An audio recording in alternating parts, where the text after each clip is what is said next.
Со изгореници по екстремитетите и вдишан чад, собственик на викендица во штипската населба Кумлак заврши во болница. Сакајќи да го изгасне огнот од кровот на објектот, за малку ќе и настрадал.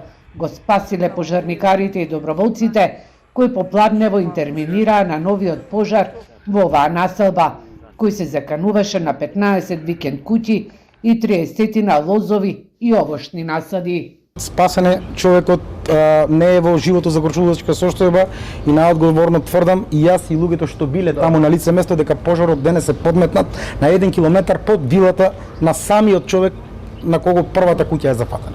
Човек унатре беше, за крово почна да се палеме еднашка и почнаме да гасеме. Они само што стигнаа, ние улеземе унатре, човекот два го извадиме.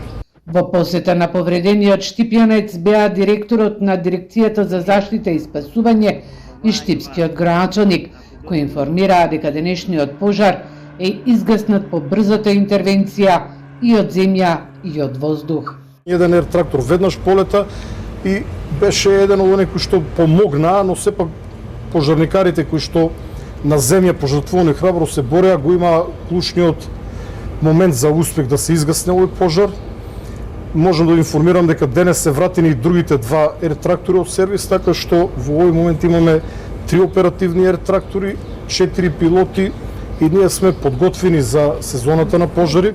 Пожарникарите ќе останат на терен и оваа вечер во викенд на селбата Кумлак, со цел повторно да не се активира пожарот, кој според очевидци е подметнат, а вчерашниот кој ги зафати редовите на Штип со сува трева и грмушки е предизвикан од ударот гром.